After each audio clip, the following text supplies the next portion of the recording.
In this video, we will solve NCERT exercise of chapter 10 work, energy and power. So let's start. देखिए समझते हैं question number 1. Look at the activity listed below. Reason out whether or not work is done in the light of your understanding of the term work.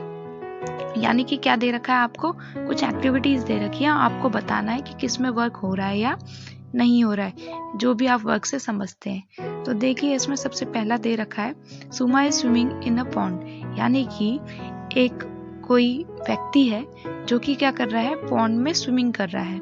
तो आपको बताना है कि यहाँ work हो रहा है या फिर नहीं हो रहा है. तो देखिए जब ये स्विमिंग कर रहा होगा तो अपने पैरों को पीछे और हाथों को पीछे की तरफ लहराता है, यानी फोर्स लगती है, और आगे की तरफ डिस्प्लेसमेंट होती है. इसका मतलब यहाँ वर्क हो रहा होगा.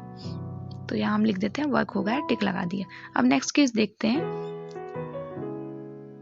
अ donkey is carrying a load on its back. एक डंकी है, देखिए हम बना देते हैं एक डंकी.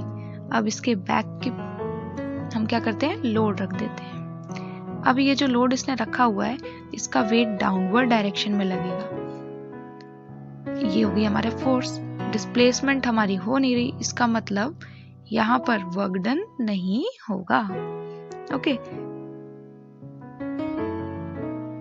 क्योंकि डिस्प्लेसमेंट 0 है तो वर्क डन भी 0 हो गई. तो यहाँ हम क्या करते हैं, क्रॉस कर देते हैं.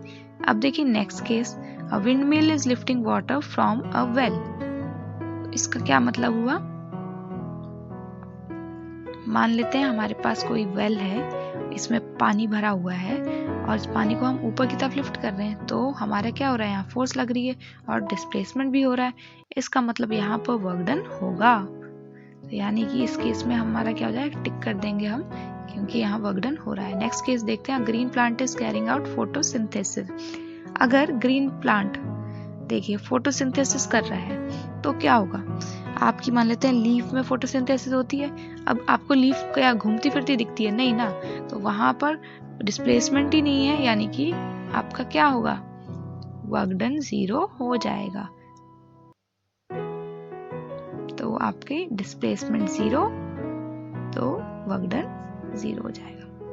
ओके, अब देखिए नेक्स्ट केस.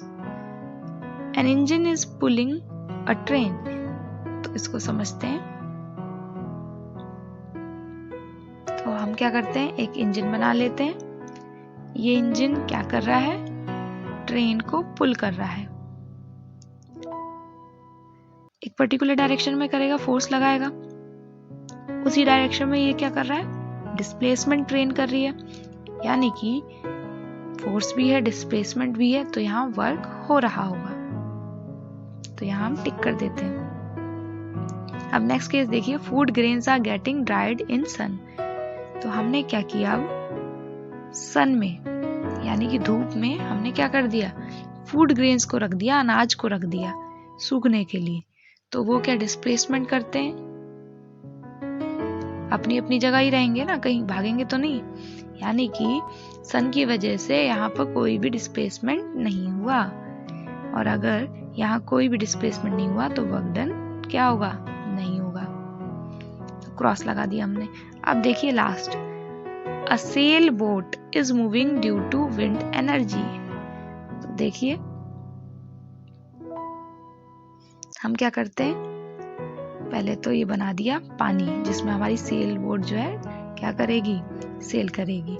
अब यहाँ विंड लग रही है, उसकी वजह से क्या होगी, ये मूवमेंट करेगी, तो फोर्स लगी और डिस्प्लेसमेंट भी हुआ.